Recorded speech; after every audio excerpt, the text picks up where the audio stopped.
ले लेते हैं।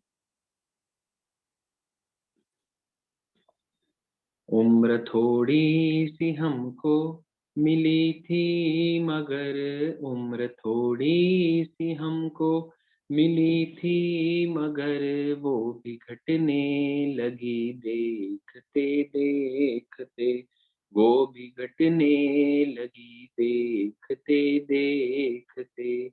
ये करूँ वो करूँ मैं न कुछ कर सका, ये करूँ वो करूँ मैं न कुछ कर सका, सांस रुकने लगी देखते देखते, सांस रुकने लगी देखते देखते।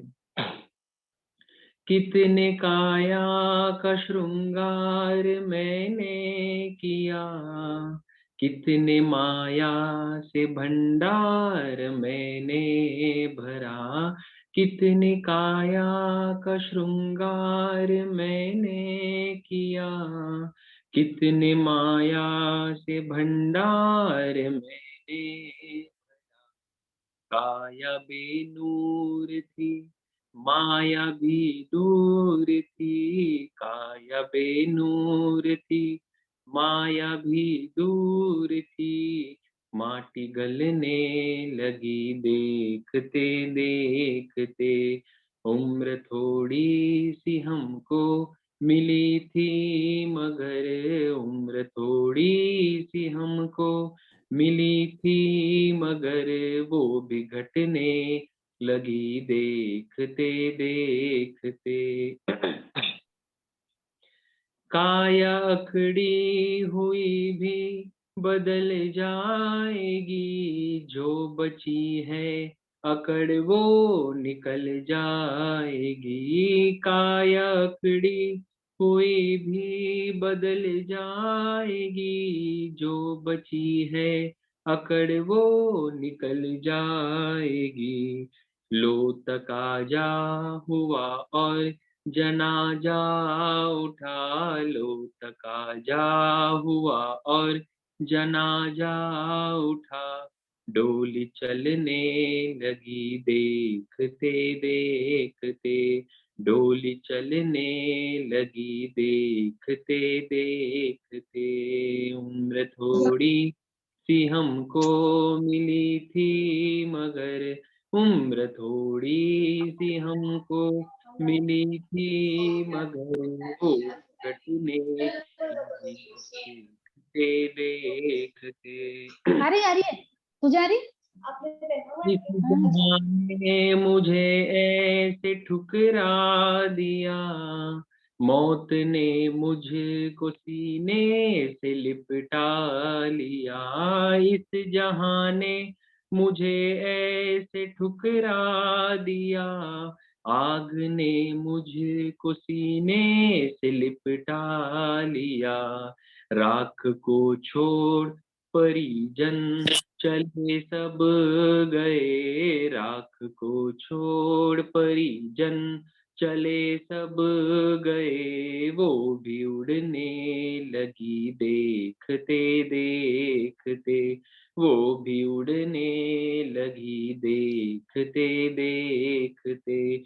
उम्र थोड़ी सी हमको मिली थी मगर, उम्र थोड़ी सी हमको मिली थी मगर, वो भी घटने लगी देखते देखते, वो भी घटने लगी देखते देखते। ये करूँ वो करूँ मैं न कुछ कर सका, ये करूँ वो करूँ मैं न कुछ कर सका, सांस रुकने लगी देखते देखते, सांस रुकने लगी देखते देखते। सेशन शुरू करते हैं। नमो अरिहन्ताणं, नमो सिद्धानं, नमो आयर्याणं, नमो उवझायाणं, नमो पंच नमोकारो सव पावपनासनो मंगलानंच सव्वेसिं परमं हवै मंगलम परमं हवै मंगलम। पंच परमेष्ठी भगवान के चरणों में कोटि कोटि भाववंदन। सभी को जय जिनेन्द्र। हमारे इस उत्तरायण के श्रृंखला में हम अगला अध्ययन अर्थात 28वां अध्ययन जिसका नाम है मोक्ष मार्ग गति, इसकी आज हम चर्चा करेंगे। जैसे अध्ययन का नाम सूचना करता है मोक्ष मार्ग गति, मतलब इस अध्ययन में मोक्ष का मार्ग कौन सा है और उसमें गति किस तरह से की जा सकती है, मतलब उस मार्ग पर किस तरह से चला जा सकता है ताकि भविष्य में मुक्ति की प्राप्ति हो, मतलब मोक्ष की प्राप्ति हो, सिद्धत्व की प्राप्ति हो, उसका वर्णन इस अध्ययन में किया गया है। अब पहले 3 गाथाओं का भावार्थ ये है कि जिनभाष्यम, पहली गाथा में दिया है जिनभाष्यम, अर्थात ये जो भी कहा गया है या कहेंगे आगे आने वाली गाथाओं में या इस गाथा में, वो जिनेश्वर भगवंतों द्वारा भाषित है। अर्थात जो केवल ज्ञानी है, जो वितरागी है, जो राग द्वेष मोह अंधकार से रहित है, उनके द्वारा इन तत्वों का कथन किया गया है, इस अध्ययन का कथन किया गया है। इसलिए हम जैसे छद्मोत्सव को भगवान की आज्ञा पर, जिनेन्द्र भगवान की आज्ञा पर श्रद्धा, अटूट श्रद्धा रखनी चाहिए। तो ये हो गया। अब बता रहे हैं कि जीव का लक्षण ज्ञान और दर्शन है। नाना दर्शन लक्षणम, जीव का लक्षण ज्ञान और दर्शन है। और 4 प्रकार, ये जो मोक्ष मार्ग है वो 4 तत्वों से युक्त है। कोई एक तत्व पकड़ के मोक्ष मार्ग प्राप्त नहीं किया जा सकता। तो ये जो मोक्ष मार्ग है वो चारों को मिलाकर संयुक्त, मतलब जब चारों साथ में होंगे तब जाकर वो मोक्ष मार्ग बनेगा। तो वे 4 कौन से हैं, तो आगे की गाथा में बताते हैं कि ज्ञान, दर्शन, चारित्र और तप। तत्वार्थ सूत्र में पहले ही श्लोक में है सम्यक दर्शन ज्ञान चारित्रानि मोक्ष मार्ग। तो वहां पर 3 रत्न, मतलब 3 मार्ग बताया है, दर्शन, सम्यक ज्ञान और सम्यक चारित्र। अपेक्षा भेद है, इस अध्ययन में 4 मार्ग बताए हैं, मतलब चारों मिलकर मोक्ष मार्ग बनेगा। तो 4 प्रकार बताया है, वे है सम्यक ज्ञान, सम्यक दर्शन, सम्यक चारित्र और सम्यक तप। कोई चारों में से एक भी कम हो या 2 कम हो तो मोक्ष मार्ग नहीं बनता है। या हम ये कह नहीं सकते कि बिना चारित्र के मुक्ति हो जाएगी या बिना तपस्या करे मुक्ति हो जाएगी। मात्र ज्ञान रहा या श्रद्धा भी हो गई तो मुक्ति हो जाएगी, चारित्र की आवश्यकता नहीं है, इस तरह का प्रतिपादन हम नहीं कर सकते हैं। तो इन गाथाओं से स्पष्ट होता है कि मोक्ष मार्ग जो है, मूल पाठ में आया है चौ कारण संयुक्तम, मतलब इन चारों कारणों से जो संयुक्त है वो मोक्ष मार्ग कहलाता है। दूसरी गाथा में भी वापिस जैसे पहली गाथा में दिया था जिन भाष्यम, मतलब जिनेन्द्र भगवंतों द्वारा भाषित है, मतलब कहा गया है। उसी तरह दूसरी गाथा में भी विशेषण है कि जिनेहिम वरदंसिहिम। लोगस में भी आता है कि वर मतलब श्रेष्ठ, और जिसका दर्शन श्रेष्ठ है, और जिनेहिम मतलब जिनेन्द्र भगवान, तो जिसका ज्ञान और दर्शन श्रेष्ठ है, अर्थात जो केवल ज्ञानी है और जो केवल दर्शी है, उनके द्वारा ये तत्वों का प्रतिपादन किया गया है। अब आगे है, अब ये जो मोक्ष मार्ग बता दिया, इसका फल क्या होगा। तो शास्त्रकार फरमाते हैं कि जो साधक, जो आत्मा इस मोक्ष मार्ग पर आरूढ़ होगा और पुरुषार्थ करेगा, सिर्फ मार्ग पर बैठकर काम नहीं चलेगा। एक्चुअली मार्ग तो वही होता है जिस पर चला जाता है, पुरुषार्थ मेहनत कर कर आगे बढ़ा जाता है। तो जो साधक आत्मा इस मोक्ष मार्ग पर आरूढ़ होकर पुरुषार्थ करेगी, उस आत्मा को कौन सा फल प्राप्त होगा। तो तीसरी गाथा में बताते हैं जीवा गच्छन्ति सुगइम, मतलब ऐसे साधक आत्मा, ऐसे जीवात्मा गच्छन्ति सुगइम, मतलब सुगति को, सदगति को प्राप्त करते हैं। तो यहाँ पर हम अर्थ ले सकते हैं कि दो प्रकार की सदगति कह सकते हैं। सर्वप्रथम तो है मोक्ष, सिद्धत्व की प्राप्ति, मतलब जो आत्मा सभी कर्मों का क्षय करके करेंगे वो मोक्ष को प्राप्त करेंगे। और अगर सभी कर्म क्षय नहीं हुए हैं तो ऐसी आत्मा इस मोक्ष मार्ग के द्वारा सदगति को, चारों गति में से सदगति प्राय देवगति, मतलब वैमानिक जाति के देवता, पहले देवलोक से लेकर तो ऊपर, श्वेतांबर परंपरा में 12 देवलोक, उसके ऊपर 9 ग्रैव्यक और उसके ऊपर 5 अनुत्तर, इस तरह से माने जाते हैं। तो चाहे वो श्रावक हो, चाहे वो साधु हो, या चाहे वो मात्र सम्यक दृष्टि हो, चौथे गुणस्थान वाला, अगर वो चौथे पांचवें छठे गुणस्थान में आयुष्य का बंद करता है, मतलब अगले भव की आयुष्य का बंद करता है, तो ऐसा साधक नियमा वैमानिक गति को ही प्राप्त करता है। तो सदगति यहाँ पर तो शास्त्रकार मुख्य रूप से मोक्ष फरमाना चाहते हैं, और जिसका मोक्ष नहीं होगा वो वैमानिक देवगति को प्राप्त करेगा। और जो जीव चौथे पांचवें छठे गुणस्थान में आयुष्य का बंद करते हैं वे आराधक कहलाते हैं। तो ऐसा जीव 15 भवों के अंदर मोक्ष प्राप्त कर लेगा, जैसे सुख विपाक सूत्र में सुबाहु कुमार का कथन है। सुबाहु कुमार ने भी सम्यक में आयुष्य का बंद किया है, तो वे 15 भवों के अंदर नियमा मोक्ष को प्राप्त कर लेंगे, 15वें भव में नियमा मोक्ष प्राप्त कर लेंगे। तो जघन्य 3 भव, उत्कृष्ट 15 भवों के अंदर अंदर मोक्ष हो जाएगा। और फिर ऐसा जीव जिसने सम्यक्त्व में आयुष्य का बंद किया है, ऐसा जीव 22 दंडकों को ताले लगा देता है, अर्थात ना तो वो नरक गति में जाएगा, अब ना वो भवनपति, वाणव्यंतर और ज्योतिष में भी जाएगा, और ना ही वो 5 स्थावर, 3 विकलेंद्रिय और तिर्यंच पंचेंद्रिय में जाएगा। सिर्फ वैमानिक और मनुष्य गति को छोड़कर, दंडक को छोड़कर अन्य जगहों पर वो नहीं जाएगा। तो ये प्राप्ति उसको संसार में रहते हुए होती है, अन्यथा मोक्ष की प्राप्ति होती है। अब आगे सम्यक ज्ञान के भेद बताते हैं। ज्ञान कितने प्रकार का है, तो जैसे हम जानते हैं 8 कर्म, उसमें से पहला है ज्ञानावरणीय कर्म, और हम उसके प्रकृति भी जानते हैं।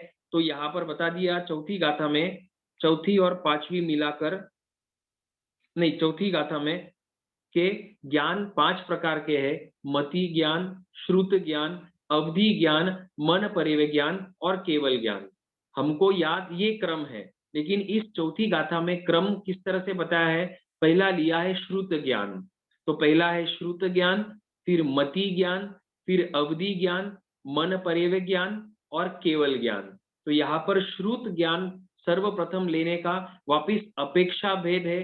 आगमकार और शास्त्रकार अलग अलग एंगल से, अलग अलग अपेक्षाओं से हम जैसे शिष्यों को तत्वों का बोध कराना चाहते हैं। तो यहाँ पर उन्होंने क्रम में मति को बाद में सेकंड नंबर पे लिया, श्रुत को पहले नंबर पे लिया। तो उनका आशय ये होगा, अनेकों आशय में से एक आशय ये है कि श्रुत ज्ञान के द्वारा ही ज्ञान प्राप्त किया जा सकता है। जैसे आगम का ज्ञान है या तत्वों का ज्ञान है, प्राय करके श्रुत ज्ञान के द्वारा जो पढ़ा जाता है, जो सुना जाता है, जो कथन किया जाता है, वो श्रुत ज्ञान है। और इसी श्रुत ज्ञान के माध्यम से ही बाकी के जो 4 ज्ञान है उनका स्वरूप जाना जा सकता है। तो इसलिए श्रुत ज्ञान को इस अध्ययन में पहले नंबर पर रखा हुआ, पहले क्रमांक पर रखा हुआ है। 5वीं गाथा में बताते हैं कि ये जो 5 ज्ञान है, 5 प्रकार के जो ज्ञान बताए, वो उन ज्ञानों के माध्यम से, उन ज्ञान के माध्यम से द्रव्य, गुण और पर्याय को जाना जाता है। द्रव्य, गुण और पर्याय, इन तत्वों को जाना जाता है। किसके माध्यम से? ज्ञान के माध्यम से जाना जाता है। केवल ज्ञान जो है वो तो अनंत है, तो केवल ज्ञान के माध्यम से सभी द्रव्यों को, सभी उनके जो गुण है और उनके जो सभी पर्याय है, तीनों काल के, भूतकाल, वर्तमान काल और भविष्य काल, लोकालोक, तो संपूर्ण रूप से जानने वाला जो है वो है केवल ज्ञान।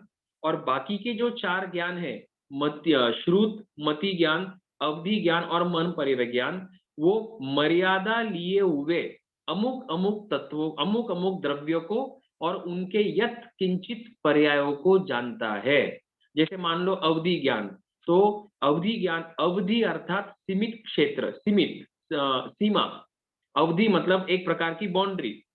तो अमुक क्षेत्र की मर्यादा लिए हुए जो रूपी पदार्थों को, रूपी द्रव्य को जानता है, बिना पांच इंद्रियों के सहायता के और मन के भी सहायता के बिना, सीधा आत्मा से जो रूपी द्रव्य को जानता है और देखता है, उसको अवधि ज्ञान कहते हैं, जानता है। जैसे उपासक दशा में वर्णन है कि आनंद श्रावक को 500 योजन तक का अवधि ज्ञान हुआ था। मतलब लवण समुद्र के अंदर 500 योजन तक, तीनों दिशा में, और उत्तर दिशा में चुल्ल हिमवंत पर्वत तक अवधि ज्ञान हुआ था। नीचे की बात करें तो पहली नरक में शायद जो लोलुच नामक नरकावास है, वहां तक हुआ था, और पहले देवलोक में पहले देवलोक तक का अवधि ज्ञान हुआ था। क्षेत्रों को अपने माइक को म्यूट कर लेवे, जिसका भी ऑन होगा। तो इतने क्षेत्रों को अवधि ज्ञान के द्वारा आनंद श्रावक रूपी पदार्थों को जानते और देखते थे, इसको कहते हैं अवधि ज्ञान। वैसे ही कामदेव श्रावक को भी हुआ था। वर्तमान में भी अवधि ज्ञान हो सकता है, लेकिन इतना बड़ा अवधि ज्ञान नहीं। तो गुरु भगवान फरमाते हैं कि जघन्य या मध्यम अवधि ज्ञान अभी भी संभव है। ठीक है, ये हो गया अवधि ज्ञान। मन परिविज्ञान अर्थात ढाई द्वीप के अंदर, मतलब मनुष्य क्षेत्र के अंदर रहे हुए सन्नी जीव, मतलब मन वाले जीवों का मन जान लेना, उसको कहते हैं मन परिविज्ञान। ये किसको होता है? ये मात्र साधु और साध्वियों को ही हो सकता है, श्रावक को नहीं होता है, गृहस्थ को नहीं होता है। ये हो गया मन परिविज्ञान। और पहले दो है मति ज्ञान और श्रुत ज्ञान। मति और श्रुत हमेशा प्रत्येक जीव को होते हैं। अवधि ज्ञान और मन परिविज्ञान और केवल ज्ञान सभी को नहीं होगा, किन्हीं किन्हीं को होगा, लेकिन मति और श्रुत सभी को होता है। अगर वो मिथ्यात्वी है तो मति अज्ञान, श्रुत अज्ञान होगा। अगर वो सम्यक्त्वी है तो मति ज्ञान और श्रुत ज्ञान होगा। ठीक है, तो ये हो गया। और इन ज्ञान के माध्यम से हम द्रव्यों के गुण और पर्याय को जानते हैं। अब ये गुण और पर्याय क्या है, तो आगे बताते हैं कि छठी गाथा, द्रव्य मतलब एक पदार्थ, कोई भी पदार्थ। जैसे मान लो आपके सामने कोई स्क्रीन है, आपके सामने मोबाइल है, लैपटॉप है, या कोई किताब पड़ी हुई है, या पेन पेंसिल है, तो ये सब जो है वो द्रव्य कहलाते हैं। अपनी आत्मा भी द्रव्य है। तो आगे वर्णन आएगा कि कितने द्रव्य है। तो द्रव्य मतलब कोई एक पदार्थ। फिर गुण, हर एक पदार्थ में कोई ना कोई गुण रहेगा, चाहे वो जीव हो या अजीव हो। बिना गुण के इस संसार में, लोकालोक में, एक भी द्रव्य या एक भी पदार्थ या एक भी मैटर नहीं होता है। तो जहां पर द्रव्य होगा वहां पर गुण रहेगा, उसका उसका गुण रहेगा।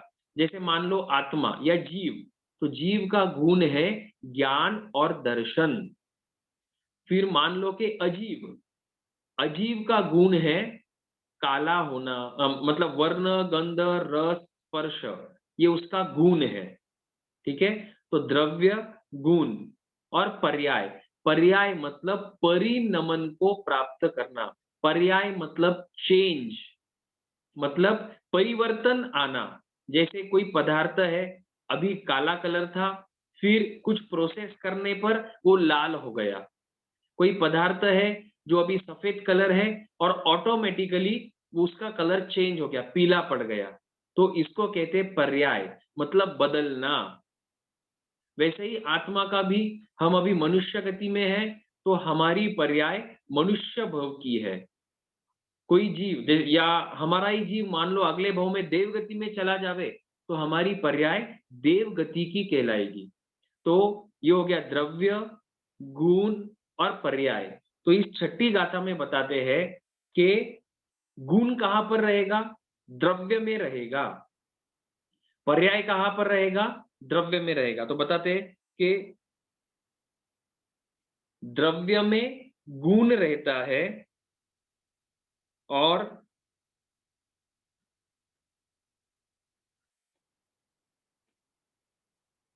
पर्याय जो है वो द्रव्य में भी होते हैं और गुण में भी होते हैं। तो गुण कहां पर रहते हैं? द्रव्य में गुण रहते हैं। कोई भी द्रव्य बिना गुण का नहीं होगा।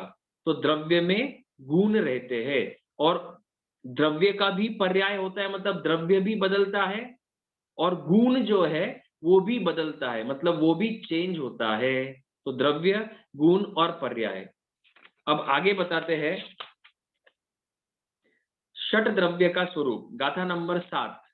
जैसे द्रव्य हम बोल रहे थे, तो संसार में कितने द्रव्य है? तो आगमकार फरमाते हैं, आप जानते हैं कि षट द्रव्य मतलब इस संसार में, लोकालोक में 6 द्रव्य है। और डिटेल में बात करें तो लोक के अंदर 6 द्रव्य है और लोक के बाहर सिर्फ एक द्रव्य है, जिसको हम आकाश अस्तिकाय कहते हैं, आकाश कहते हैं। तो 7वीं गाथा में बताते हैं कि धर्मास्तिकाय, जहां पर धर्मास्तिकाय है, अधर्मास्तिकाय है, आकाश अस्तिकाय है, उद्गल अस्तिकाय है, जीवास्तिकाय है और काल है, उसको लोक कहते हैं। उतने क्षेत्र को लोक कहते हैं। तो जो, अगर आपने जैन धर्म का जो सिंबल है, चिन्ह है, स्थानक के बाहर, उपाश्रय के बाहर या घरों के अंदर देखा होगा, तो वो लोक कहलाता है। उस लोक के अंदर ही धर्मास्तिकाय, अधर्मास्तिकाय, आकाशास्तिकाय, काल, जीवास्तिकाय और पुद्गल अस्तिकाय, ऐसे ये 6 द्रव्य उस लोक के अंदर होते हैं। लोक के बाहर ये सभी के सभी 6 द्रव्य नहीं होते। क्या कितने होते हम बाद में देखेंगे। तो जहां पर ये 6 द्रव्य है उसको लोक कहा जाता है। एक और लोग है, ठीक है। अब 8वीं गाथा, इसमें बताते हैं कि ये द्रव्य कितने हैं, इनकी संख्या, धर्मास्तिकाय कितने हैं, अधर्मास्तिकाय कितने हैं। जैसे मान लो आपके घर में अभी 3 मोबाइल है, तो द्रव्य कितने हो गए? वो द्रव्य का नाम है मोबाइल और उसकी संख्या कितनी हो गई? 3। तो इस तरह से यहाँ पर गिनाएंगे कि धर्मास्तिकाय कितने हैं। तो भगवान फरमाते हैं धर्मास्तिकाय, अधर्मास्तिकाय और आकाशास्तिकाय ये एक द्रव्य है। एक द्रव्य है, अखंड है, कोई टूटा हुआ नहीं है, क्रैक आया हुआ नहीं है, 2 टुकड़े नहीं है, सिंगल एक पदार्थ है जिसको हम धर्मास्तिकाय कहेंगे, वो एक है, 2 नहीं है, 4 नहीं है, 10 नहीं है। ठीक है। तो वो कहां पर है धर्मास्तिकाय और अधर्मास्तिकाय? पूरे लोक में है। तो लोक का चिन्ह आपके सामने रखना या इमेजिन करना, पूरे लोक में वो द्रव्य फैला हुआ है।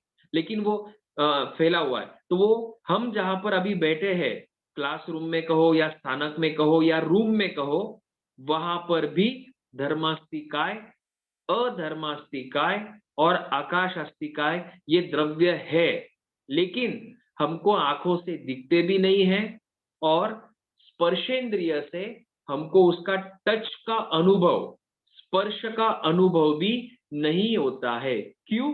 क्योंकि उसमें वर्ण, गंध, रस और स्पर्श नहीं है, इसलिए वो अरूपी है। तो अरूपी किसे कहना? जिसमें वर्ण, गंध, रस और स्पर्श नहीं होता है, वो द्रव्य अरूपी कहलाते हैं। और जिसमें वर्ण आदि नहीं है, तो उसको हम जैसे छद्मस्त जीव नहीं देख पाएंगे, अवधि ज्ञानी भी नहीं देख पाएंगे। क्यों? क्योंकि अवधि ज्ञानी क्या देखते हैं? रूपी पदार्थ देखते हैं। अर्थात जिसमें वर्ण, गंध, रस, स्पर्श है, वही पदार्थ अवधि ज्ञानी देख सकते हैं। तो अरूपी पदार्थ कौन देखते हैं? केवल ज्ञानी ही जानते और देखते हैं। तो ये जो पहले 3 द्रव्य है, धर्मास्तिकाय, अधर्मास्तिकाय और आकाशास्तिकाय, इनकी संख्या 1 है। अब आगे जो 3 द्रव्य है, काल, पुद्गल और जीव, ये अनंत है। संख्या कितनी इनकी? अनंत की संख्या है। तो पहले जीव की बात करते। हम जानते हैं कि जीवों की संख्या अनंत है। नरक में तो असंख्याता जीव है, देवगति में असंख्याता जीव है, मनुष्य में भी समूर्चिम की बात करें तो असंख्याता जीव है। लेकिन तिर्यंच गति में एकेंद्रिय की बात करें, उसमें भी वनस्पति की बात करें, तो वनस्पति में अनंत जीव है। क्यों? क्योंकि वहां पर निगोद है, साधारण जीव है। तो जो आलू है, जो प्याज है, उसके छोटे से टुकड़े में, छोटे से कण में, मान लो कि 1 मिलीमीटर बाय 1 मिलीमीटर का कण है, टुकड़ा है, उसमें जीव कितने हैं? अनंत जीव है। अनंत अर्थात इनफाइनाइट, जिसकी काउंटिंग हम नहीं कर सकते हैं, केवल ज्ञानी जानते हैं। और सिद्ध भगवान भी अनंत है। तो इस तरह से टोटल जीव कितने हैं? अनंत है। अब बात करें पुद्गलों की, तो पुद्गल भी अनंत है। पुद्गल मतलब जिसमें वर्ण, गंध, रस और स्पर्श है, वो पुद्गल कहलाते हैं। आगे इनका आएगा थोड़ा वर्णन। पुद्गल मतलब जो मिलता है और बिखरता है, उसको पुद्गल कहते हैं। अन्य कोई जय भी द्रव्य तेरे को पानी चाहिए या था, तो मिलेगा? मिलते हैं, बिखरते हैं, जैसे तेरा है हाथ वैसे। अच्छा होना तो पानी देना ना। हाथ अच्छा है क्या? ठीक है। अब आगे पुद्गल, तो पुद्गल अनंत है। इस संसार में अनंत पुद्गल रहे हुए हैं। जैसे मान लो घर, आपकी घर की संख्या तो 1 है। मान लो गाड़ी, आपके पास गाड़ी की संख्या 3 है या 2 है, लेकिन उस एक एक गाड़ी में भी अनंत पुद्गल चिपके हुए हैं। अनंत पुद्गलों से ही वो एक एक गाड़ी भी बनती है।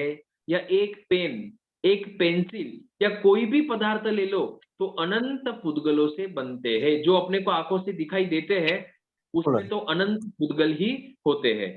इस वातावरण में पूरे 14 राजलोक में No lecture I was listening. इस प्रकार के पुद्गल No, ठसाठस भरे हुए हैं।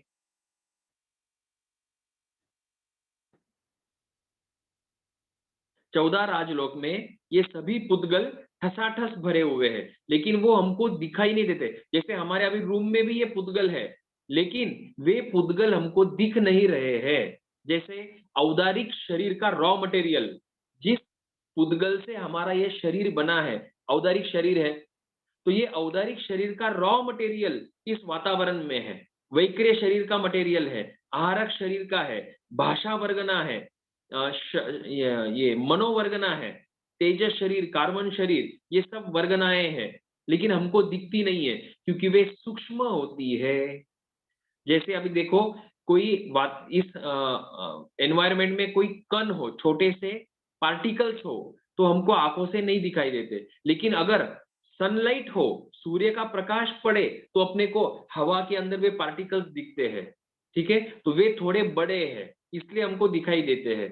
तो ऐसे ही बहुत छोटे पार्टिकल्स है जो इस 14 राजलोक में हर जगह पे है, उसको पुद्गल कहते हैं। वो हमको आंखों से नहीं दिखाई देते हैं, मतलब कुछ दिखाई देते हैं, कुछ नहीं दिखाई देते। मेरा शरीर भी पुद्गल है, ये जो पीछे कर्टन है वो भी पुद्गल है, और ये जो मोबाइल या लैपटॉप है आपके सामने, वो भी पुद्गल है।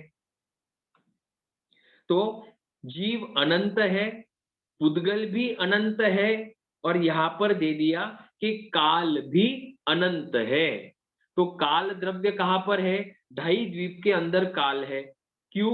क्योंकि ढाई द्वीप के अंदर चंद्र, सूर्य मेरु पर्वत की प्रदक्षिणा करते हैं, और वे प्रदक्षिणा करते हैं तो दिन और रात होती है, तिथियां बदलती है, सूर्योदय और सूर्यास्त होता है।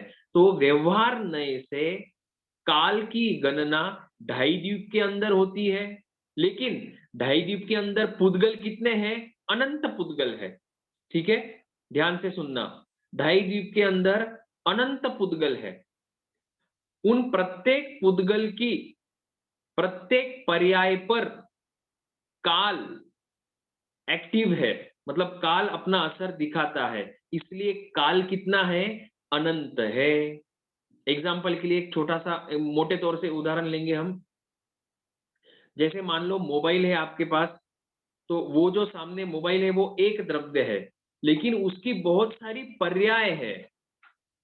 पर्याय क्या क्या है कि उसके मोबाइल में ट्रांसपेरेंट स्क्रीन लगी हुई है, मोबाइल में कैमरा लगा हुआ है, मोबाइल काले कलर का है, ब्लू कलर का है, काले में भी अलग अलग प्रकार की शेड है, उसको आपने कवर लगाया हुआ है। इस तरह से अनंत पर्याय है, 10 या 100 या 1000 नहीं, अनंत पर्याय है एक मोबाइल की। और वे हर एक पर्याय के ऊपर काल तो वर्तन कर ही रहा है, काल तो अपना असर दिखा रहा है, इसलिए काल अनंत है। ठीक है, तो इस गाथा में हमने देखा कि पहले के 3 द्रव्य की संख्या एक एक है और शेष 3 द्रव्य की संख्या अनंत है। अब आगे उनका लक्षण बताते हैं, उनके गुण बताते हैं। धर्मास्तिकाय का लक्षण क्या है, गति प्रदान करना, मतलब गति में सहायक बनना, ये धर्मास्तिकाय का लक्षण है। अधर्मास्तिकाय का लक्षण है स्थिरता प्रदान करना। अब जैसे मैं हाथ ऊपर और नीचे कर रहा हूं, तो जब मेरे हाथों की मूवमेंट होगी तो वो धर्मास्तिकाय है यहां पर, इसलिए हो रही है। और मैंने जो नीचे लेकर अभी रोक दिया तो वो रुका क्यों, क्योंकि अधर्मास्तिकाय है, इसलिए मेरा हाथ रुक पाया। तो जहां पर धर्मास्तिकाय है वहीं पर अधर्मास्तिकाय है, ये खाली सहायक बनते हैं। मतलब मुझे अगर हाथ ऊपर करना है तो मैं करूंगा, धर्मास्तिकाय ये बोलेगा नहीं कि हाथ ऊपर करो, या मेरा हाथ ऊपर लेकर नहीं जाएगा, मुझे ऊपर लेना है तो मैं हाथ ऊपर लूंगा, रोकना है तो मैं रोकूंगा। तो इसमें क्या होता है, धर्मास्तिकाय और अधर्मास्तिकाय सहायक बनते हैं। अब आगे है, तो इसी तरह सभी प्रकार की जो मूवमेंट है, आंख बंद करना, खोलना, फिर चिंतन करना, आदि आदि जो भी मूवमेंट्स है वो धर्मास्तिकाय उसमें सहायक बनती है, और अधर्मास्तिकाय रोकने में सहायक बनती है। फिर आगे है धर्मास्तिकाय आकाश। आकाश जो है वो जगह देने में काम आता है, उसका गुण क्या है, लक्षण क्या है, आकाश अस्तिकाय जगह देता है। अब आगे काल का लक्षण वर्तन। वर्तन मतलब नए को पुराना करना, पुराने को नया करना, पुराने को नष्ट करना।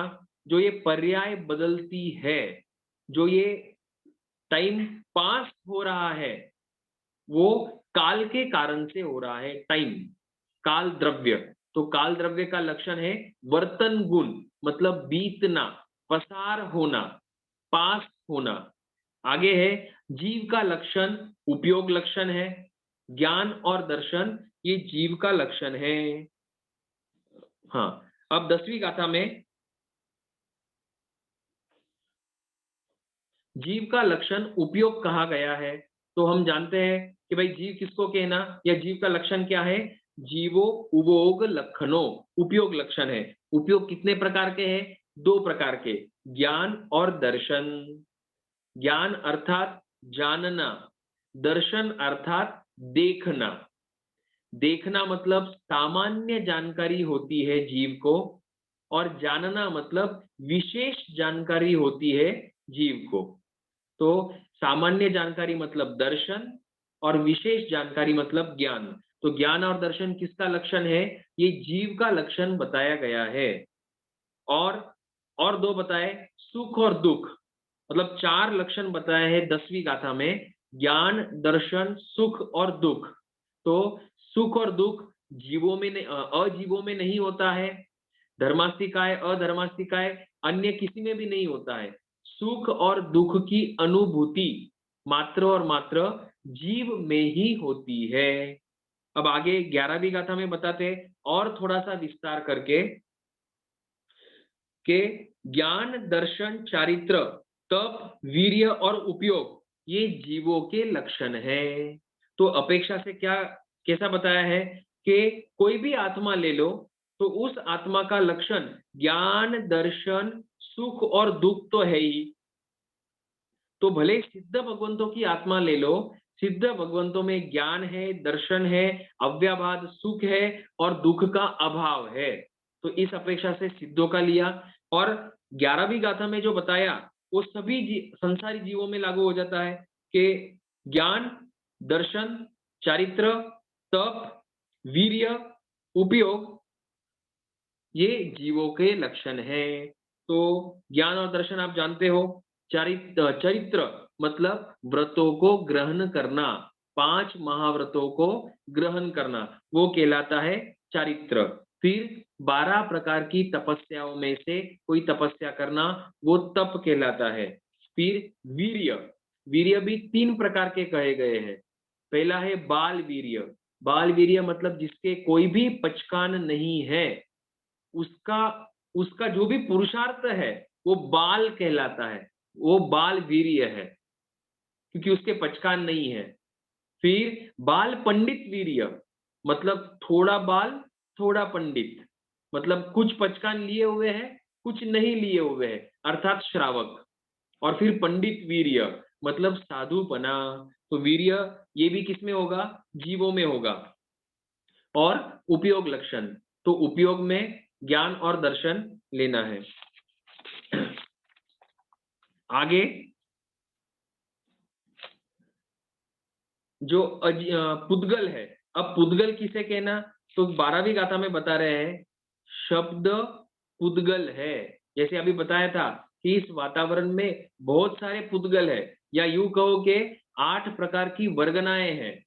औदारिक वर्गना या औदारिक पुद्गल, वैक्रिय पुद्गल, उसी तरह से शब्द मतलब भाषा पुद्गल भी है। तो ये जो अभी आपको सुनाई दे रहा है, शब्द मेरे मुंह से शब्द निकल रहे हैं, भाषा निकल रही है, वो क्या है? पुद्गल है। तो हमको सुनाई कैसे देता है? वे पुद्गल कानों में पड़ते हैं और फिर इंद्रिय उसको चक्षु ये कौन सी श्रोतेंद्रिय उसको ग्रहण करती है और हमको ज्ञान होता है। तो ये जो शब्द है वो अजीब है, उसको भगवान ने पुद्गल कहा है। आगे अंधकार, हम जानते हैं लगभग कि लाइट जो है, प्रकाश या सूर्य प्रकाश, वो भी पुद्गल है। और जो अंधकार है मतलब डार्कनेस, वो भी पुद्गल है। ऐसा नहीं समझना कि जहां पर लाइट नहीं है वहां पर अंधकार है। ये तो एक अपेक्षा से व्यवहार नहीं से हुआ, व्यवहार की अपेक्षा से। लेकिन प्रकाश भी पुद्गल है और अंधकार भी पुद्गल है। मतलब मान लो रात हुई है, रूम के अंदर, घर के अंदर बैठे हुए हैं, सभी लाइट्स ऑफ है, तो अंधेरा रहता है। तो वो अंधेरा भी क्या है? पुद्गल है। कलर क्या है उस पुद्गल का? काला कलर है। ठीक है। और उद्योत, उद्योत मतलब प्रकाश, प्रभा, ये भी पुद्गल है। और छाया, छाया मतलब जो हमारा शैडो है, वो भी पुद्गल है। फिर आतप मतलब उष्ण प्रकाश, वो भी पुद्गल है। तो इस तरह से पुद्गल के भेद बताए हुए हैं। इनमें क्या होता है, इनका लक्षण क्या है? जिसमें वर्ण, गंध, रस और स्पर्श है, उनके ये उदाहरण दिए हुए हैं। ठीक है। तो जिनमें वर्ण, गंध, रस और स्पर्श होता है वे पुद्गल कहलाते हैं। आत्मा के अंदर देखो, ये शरीर पुद्गल है, तो शरीर में वर्ण, गंध, रस, स्पर्श है। लेकिन जो आत्मा है, काल करने के बाद, मरने के बाद, ये शरीर अगले भव में नहीं जाता है, मेरी आत्मा जाती है। तो वो जो आत्मा है, वो आत्मा में वर्ण, गंध, रस और स्पर्श नहीं होता है। तो कोई भी आत्मा में, चाहे वो भवी हो या अभवी हो या नरक गति में गई हो, आत्मा में वर्ण आदि नहीं होते, इसलिए आत्मा अरूपी कहलाती है। आगे पुद्गलों के और क्या स्वभाव है? तो पुद्गल का अर्थ ही है मिलना और बिखरना। ये मुख्य रूप से अर्थ है कि जहां पर वे पदार्थ मिलते हैं और बिखरते हैं, उनको पुद्गल कहा जाता है। तो यहाँ पर दिया कि इकट्ठा होना, बिखरना, या जो संख्या में हम बोलते हैं कि भाई 1 2 3, उसको भी पुद्गल कहा है। अलग अलग प्रकार के जो आकार होते हैं वो पुद्गलों के आकार होते हैं। बस इस तरह से पुद्गलों के कुछ लक्षण बताए हुए हैं। पुद्गलों की जानकारी ये हमको क्यों लेना है, हम हमारा वैराग्य बढ़े इसलिए हमको पुद्गलों की जानकारी लेना है कि पुद्गल क्या है, जो मिलता और बिखरता है। तो हम कोई भी मनोरम्य या अच्छा दिखने वाला कोई सीनरी देखे तो हमको ये विचार करना है कि ये तो पुद्गल है, आज अच्छा है कल बुरा हो जाएगा, इस तरह की अनित्य भावना भाना है। और मान लो कोई मेरू पर्वत भी है तो मेरू पर्वत भी पुद्गल है, वो मिलेगा बिखरेगा, मिलेगा बिखरेगा, वो अजीब पदार्थ है। मैं तो जीव हूं और मेरा लक्षण है ज्ञान और दर्शन। तो ये जो मोक्ष मार्ग बताया हुआ है उसके माध्यम से उसके ऊपर चल के मुझे मुक्ति को प्राप्त करना है। तो इस तरह से वैराग्य भावना को हम बढ़ा सकते हैं। तो कोई भी पदार्थ हमारे सामने, गाड़ी, बंगला, फर्नीचर या कोई भी सीनरी, कोई भी पोस्चर, कोई भी डिजाइन, कोई भी पिक्चर, कोई भी पदार्थ सामने आ जावे तो हमको यही विचार करना है कि ये तो पुद्गल है, ये इसका स्वभाव ही सड़न गलन और विध्वंस है। अब आगे 14वीं गाथा में 9 तत्वों के नाम दिए हुए हैं। जीव, अजीव, पुण्य, पाप, आश्रव, संवर, बंध, मोक्ष, निर्जरा और मोक्ष, ये 9 प्रकार के तत्व बताए हुए हैं। तत्व का अर्थ होता है जो जैसा है उसको तत्व कहते हैं, जो यथा तथ्य है उसको तत्व कहते हैं, जो तीनों काल में सरीखा होता है, बदलता नहीं है, नित्य रहता है, शाश्वत रहता है, उसको तत्व कहते हैं।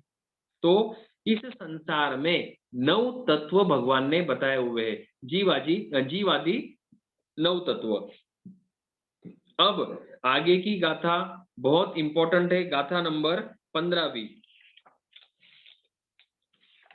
जो जीवात्मा ऊपर बताए हुए 9 तत्वों के ऊपर भाव पूर्वक श्रद्धा करती है उसको वो सम्यक्त्वी कहलाता है। सम्मतम तम वियाह्यम, मतलब वो सम्यक्त्वी कहलाता है। कौन सम्यक्त्वी कहलाता है? जिसको इन ऊपर बताए हुए 9 तत्वों के ऊपर भाव पूर्वक श्रद्धा होती है। तो कभी कभी हमको भी प्रश्न होता है कि मेरे में सम्यक्त्व है कि नहीं है। तो व्यवहार संकेत के 67 बोल जो थोकड़ा है उसके माध्यम से भी और इस गाथा के माध्यम से भी, तत्वार्थ सूत्र में भी यही कहा है कि सम्यक दर्शन ज्ञान चारित्रानी मोक्ष मार्ग, और आगे तत्वों का वर्णन किया हुआ है उसमें भी कहा है कि जो तत्वों के ऊपर श्रद्धा करता है वो सम्यक्त्वी कहलाता है। तो हमको इन तत्वों के ऊपर श्रद्धा करनी है कि जीव को जीव मानना है, सूक्ष्म जीव को जो हमको दिखाई नहीं देते लेकिन भगवान ने फरमाया है तो हमको उसको जीव मानना है। अजीव को अजीव ही मानना है, उसमें हमको जीव की प्ररूपणा नहीं करनी है। पुण्य को पुण्य मानो, पाप को पाप मानो। लगता इजी है लेकिन फिर भी भगवान कहते हैं कि सम्यक्त्व की प्राप्ति करना परम दुर्लभ है। क्यों? क्योंकि जीव को मोहनीय कर्म का उदय होता है। जैसे शराबी को तत्व अतत्व, विवेक अविवेक मतलब की सद्बुद्धि नहीं होती है, उसी तरह हमको अगर गाढ़ मोहनीय कर्म का उदय है तो हमको भी ये तत्व समझ में नहीं आने वाले हैं और हम भी श्रद्धा नहीं करेंगे। लेकिन हमको इस भाव में इन तत्वों के ऊपर अटूट श्रद्धा रखनी है। तो पुण्य को पुण्य कहना है।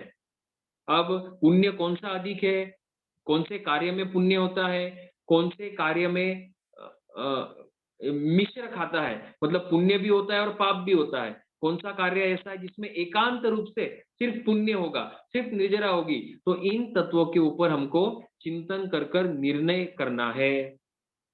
फिर संवर किसको कहना, धर्म क्या है? संवर और निर्जरा ये धर्म है, बाकी आडंबर में धर्म नहीं रहा हुआ है। आडंबर मतलब आरंभ, समारंभ, मतलब जीवों की हिंसा, और भगवान ने हिंसा में धर्म नहीं बताया है।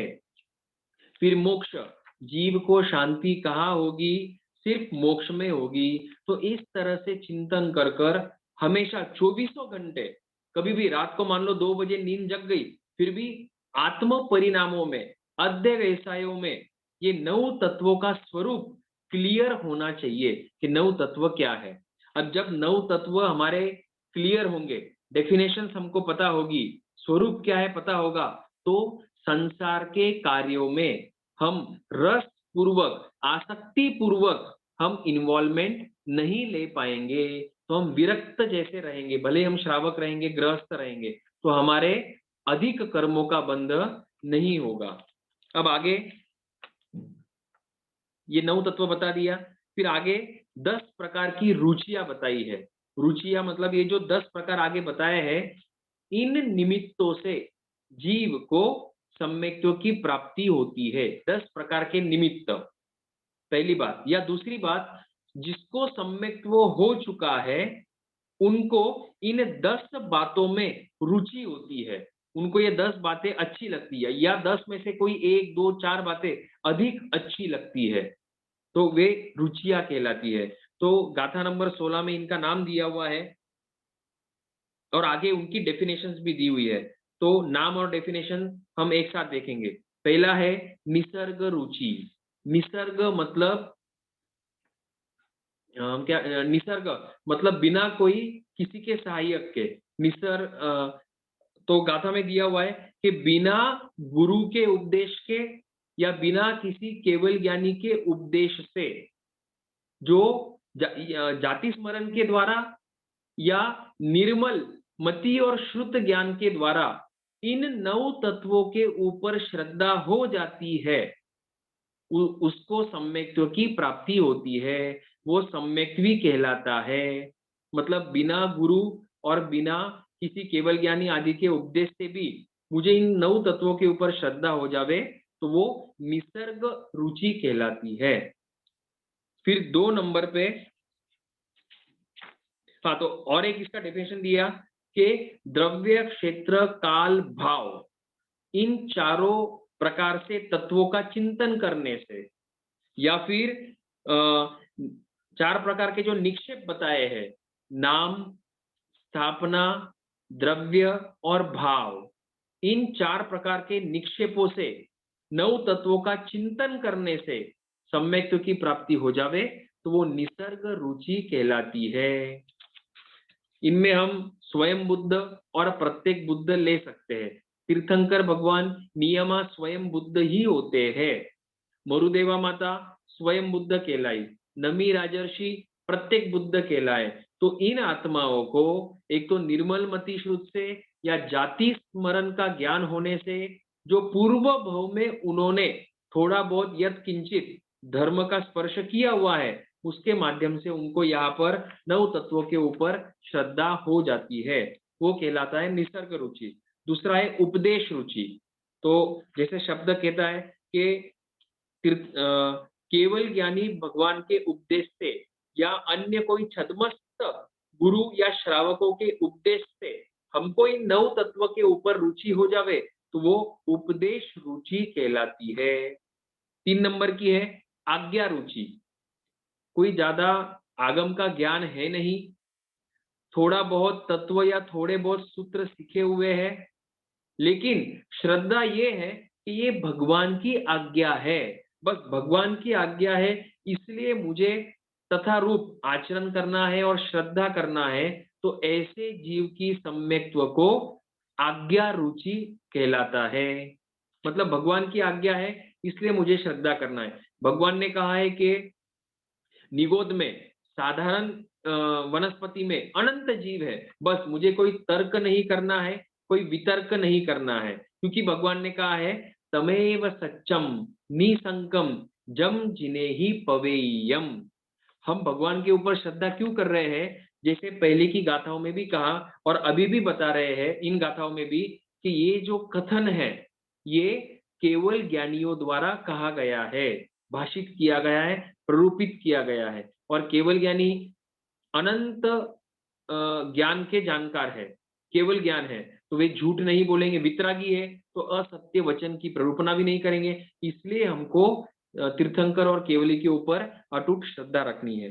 तीसरा हुआ आज्ञा रुचि। चौथा है सूत्र रुचि। मतलब सूत्रों का अध्ययन कर कर, फिर बताया कि ओघाई मतलब सूत्रों के अध्ययन में अवगाहन कर कर और ज्यादा डीप में जाकर जिसको रुचि उत्पन्न होती है, सम्यक्त की प्राप्ति होती है, वो सूत्र रुचि कहलाती है। सूत्र मतलब यहाँ पर हम ले सकते हैं मूल पाठ। सूत्र हम बोलते हैं ना, ज्ञान के तीन है सूत्र, अर्थ और तदुभय। तो यहाँ पर हम सूत्र मतलब मूल जो पाठ है प्राकृत भाषा में, उसको हम यहाँ पर सूत्र की गिनती में लेंगे। 5वां नंबर है बीज रुचि। बीज, बीज से जैसे वृक्ष बनता है, बीज छोटा सा होता है और उससे एक बड़ा वृक्ष, अनेक फल उत्पन्न होते हैं, वैसे ही एक पद जिसने सीख लिया और उस एक पद के माध्यम से या आधार से अन्य बहुत सारी जानकारी हो जाती है, उसको बीज रुचि कहते हैं। जैसे गौतम स्वामी भगवान ने एक प्रहर की देशना दी सभी गंधर्वों को, और उपनयिवा, ध्रुवैवा, विगवैवा इसका इस तत्व का प्ररूपण किया और सभी गंधर्वों को 14 पूर्व का ज्ञान हो जाता है दीक्षा लेने के बाद। तो दीक्षा लेने के बाद होगा, तो उसको कहते हैं बीज रुचि। और ये जो है तीन तत्व, उपनयिवा, विगैवा और ध्रुवैवा, अर्थात उत्पन्न होना, स्थिर रहना और नाश को प्राप्त करना, बस यही द्रव्य, गुण और पर्याय कहलाता है। आगे है अभिगम रुचि। अभिगम रुचि मतलब पहले बताया था सूत्र रुचि मूल पाठ, अब अभिगम रुचि मतलब उनके अर्थ को, थोकड़ों, अलग अलग प्रकार के थोकड़ों के अर्थ को अच्छी तरह से जानते हुए, समझते हुए जो सम्यक्तों की प्राप्ति होती है, धर्म में जो रुचि होती है, वो अभिगम रुचि कहलाती है। तो इसमें दिया कि हाँ, पहले सूत्र रुचि में भी बताया था कि अंग प्रविष्ट आगम और अंग बाह्य आगम, और यहां पर भी दिया कि 11 अंग और प्रकरणिक सूत्र, प्रकीर्णक सूत्र। तो अंग प्रविष्ट मतलब 12 अंग, जिसके नाम आज हमारे पास उपलब्ध है, आचारांग, सुयगडांग, ठानांग आदि 12 अंग। 12वां है दृष्टिवाद। और अंग बाह्य मतलब इससे व्यतिरिक्त जो उपांग है, जैसे उववाई, रायपसेनी, जीवाभिगम, ये अंग बाह्य कहलाते हैं। उत्तराध्ययन जो हम अभी अध्ययन कर रहे हैं वो अंग बाह्य है, मतलब अंग सूत्रों की रचना गणधर भगवंत करते हैं और अंग बाह्य सूत्रों की रचना अन्य आचार्य करते हैं। और जिनका ज्ञान 10 पूर्व और उससे ऊपर वाले होते हैं, उनकी रचना को हम आगम मानते हैं। 10 पूर्व, 11, 12, 13, 14 पूर्व के ज्ञानी जो है, वे अगर रचना करे तो उसको हम आगम मानेंगे। जैसे 10 वैकालिक सूत्र, स्वयंभू आचार्य को 14 पूर्व का ज्ञान था। अब आगे विस्तार रुचि। विस्तार रुचि मतलब सभी प्रकार के नयों से, सभी प्रकार के निक्षेपों से, सभी प्रकार के प्रमाणों से, द्रव्य क्षेत्र काल भावों से सूत्र और अर्थ को जाने और उससे जो सम्यक की प्राप्ति हो, उसको विस्तार रुचि कहते हैं। आगे क्रिया रुचि, सामने वाले साधु भगवंतों की क्रिया कर, क्रिया में क्या क्या बताया है, ज्ञान, दर्शन, चारित्र, समिति, गुप्ति, तपस्या, ऐसे अलग अलग प्रकार की क्रियाओं को देखकर जो सम्यक्तों में रुचि उत्पन्न होती है, सम्यक्त की प्राप्ति होती है, उसको क्रिया रुचि कहते हैं। जिसको क्रिया करने में रुचि होती है, जैसा भगवान ने बताया है वैसा, तो वो क्रियाएं करते हुए जो सम्यक्तों की प्राप्ति होती है, उसको क्रिया रुचि कहते हैं। आगे संक्षेप रुचि, मतलब ज्ञान ध्यान तो करना, लेकिन बहुत विस्तार से नहीं करना, संक्षेप में करना, क्योंकि उसकी उतनी ही रुचि है। तो उस तरह का अध्ययन करते हुए किसी को अगर सम्यक्त्व हो तो वो संक्षेप रुचि वाला कहलाता है। और हाँ, इसमें गाथा में अर्थ दिया कि जिसने मिथ्यात्व को ग्रहण नहीं किया हुआ है, मतलब अन्य धर्म का जिसने नॉलेज नहीं लिया हुआ है, और जिसने स्वधर्म का भी मतलब जिन शासन का भी अधिक नॉलेज नहीं लिया हुआ है, संक्षेप में उसको बताना है कि क्या धर्म है, बस उसकी सम्यक्त्व की रुचि संक्षेप रुचि कहलाएगी। ठीक है, तो यहाँ पर दिया हुआ है कि जिसने मिथ्यात्व को ग्रहण नहीं किया है तथा अन्य धर्मों को भी शास्त्र का ज्ञाता नहीं है, और जो जिन प्रवचन में मतलब जिन शासन में प्रवीण नहीं है, मतलब विशेष जानकार नहीं है, किंतु शुद्ध श्रद्धा रखता है, तो उसकी रुचि संक्षेप रुचि कहलाती है। और 10वें नंबर की रुचि है धर्म रुचि। तो धर्म में दो प्रकार है, श्रुत धर्म और चारित्र धर्म। श्रुत धर्म मतलब ज्ञान और चारित्र धर्म मतलब चारित्र। तो उनमें रुचि रखता हुआ जिसको सम्यक्त्व की प्राप्ति होती है, उसको वो धर्म रुचि कहलाता है। अब आगे 28वीं गाथा, सम्यक्त्व की श्रद्धा। सामयिक लेते हुए हम ये गाथा बोलते हैं या प्रतिक्रमण में, परमत्त संतो वा सुदिट्ठ परमत्त सेवना वावी वावन्न कुदंसन वज्जना ईय समत्त सद्दहना, प्रतिक्रमण में हम ये बोलते हैं। तो यह सम्यक्त्व की श्रद्धा है। क्या है? तो इसमें 4 बोल बताए। परमत्त संतोवा मतलब परमार्थ का जानकार होवे। परमार्थ मतलब 9 तत्वों का जानकार होवे।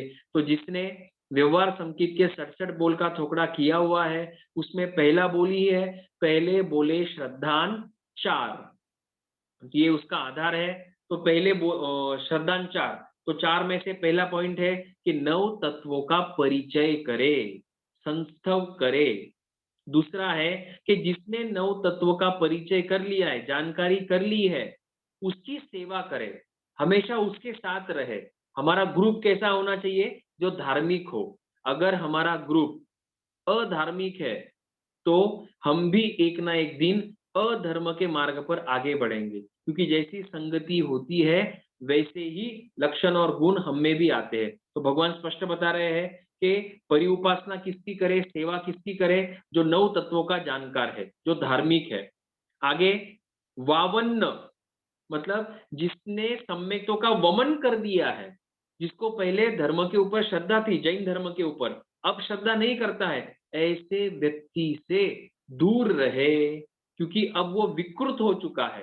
पहले श्रद्धा थी, अब कुतर्क कर रहा है, तो उन कुतर्कों के माध्यम से वो मेरी श्रद्धा को भी विचलित कर देगा, इसलिए ऐसे व्यक्तियों से दूर रहे।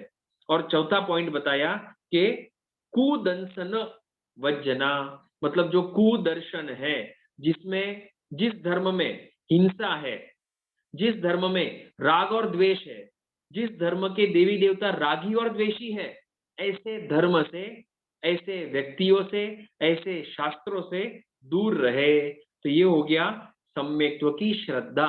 तो हमारे सम्यक्त्व को टिकाना है, सम्यक्त्व को बढ़ाना है, तो इन 4 नियमों का पालन करना आवश्यक है।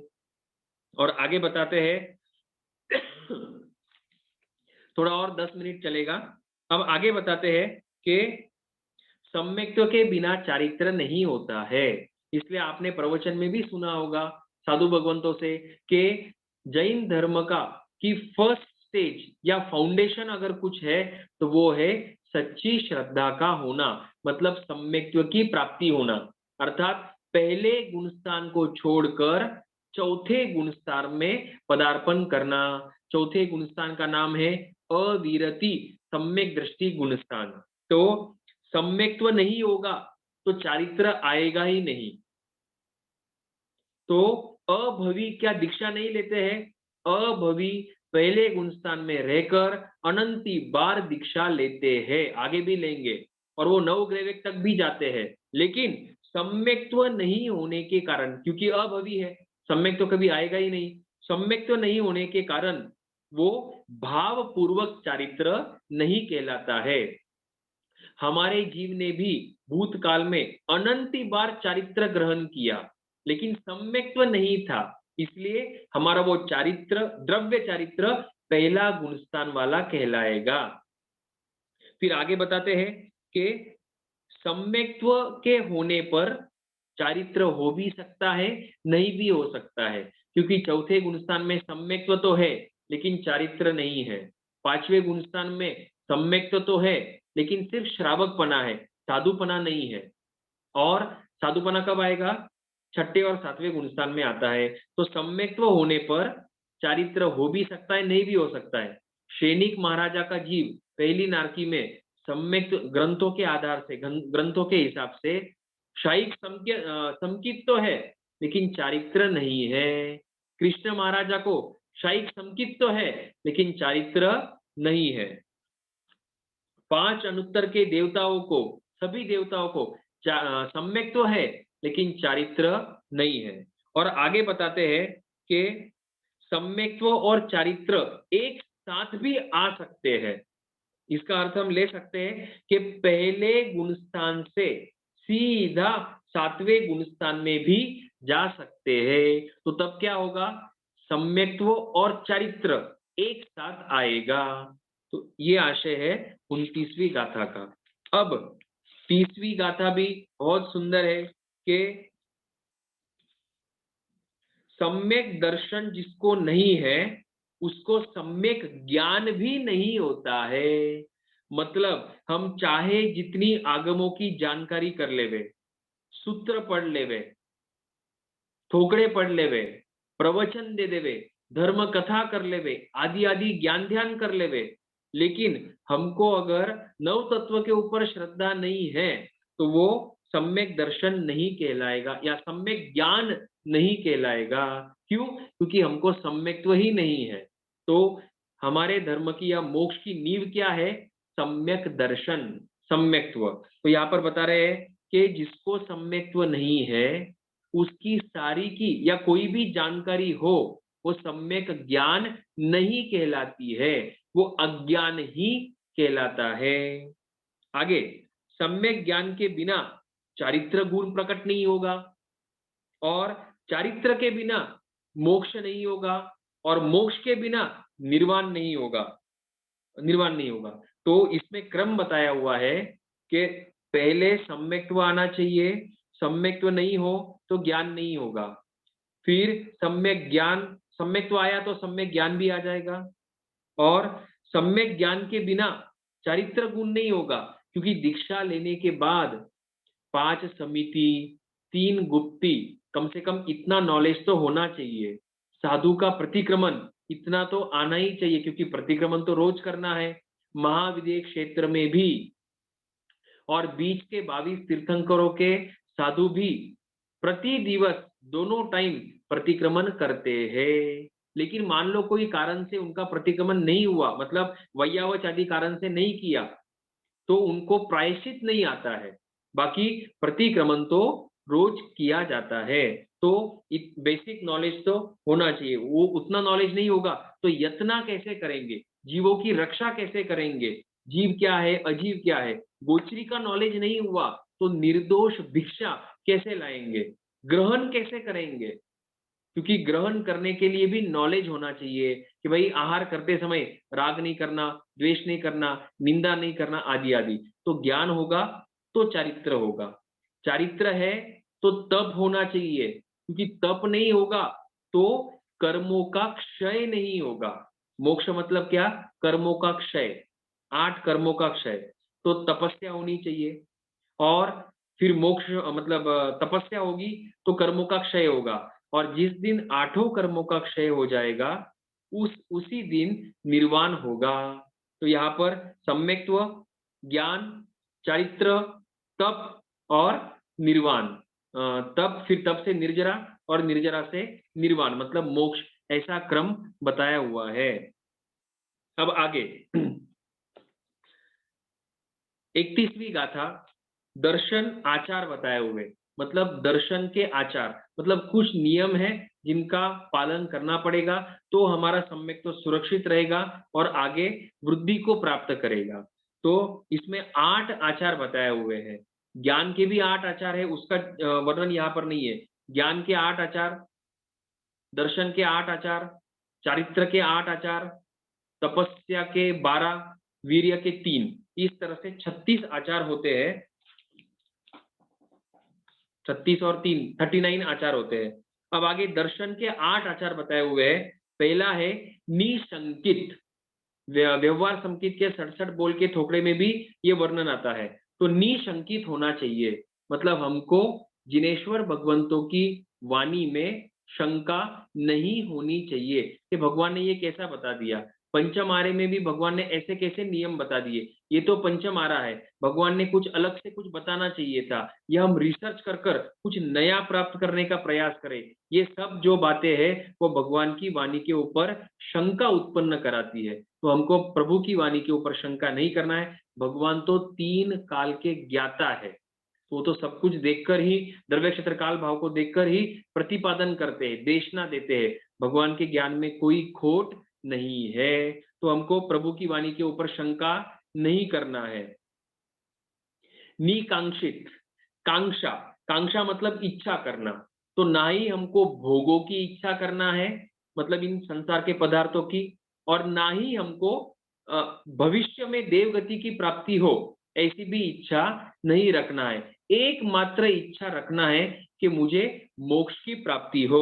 तो निशंकित में हाँ, एक अर्थ हुआ कि भोगों की आकांक्षा नहीं रखना है, इस भोग के लिए भी नहीं और पर भोग के लिए भी नहीं। और दूसरा अर्थ होता है कि अन्य दर्शन जो है, अन्य धर्म जो है, उनकी चाहना नहीं करना है कि उस धर्म में ये अच्छा है, ये नियम थोड़ा सा ढीला है, अच्छा है, मेरा पल जाता है, ज्यादा स्ट्रिक्ट नहीं है, वगैरह वगैरह।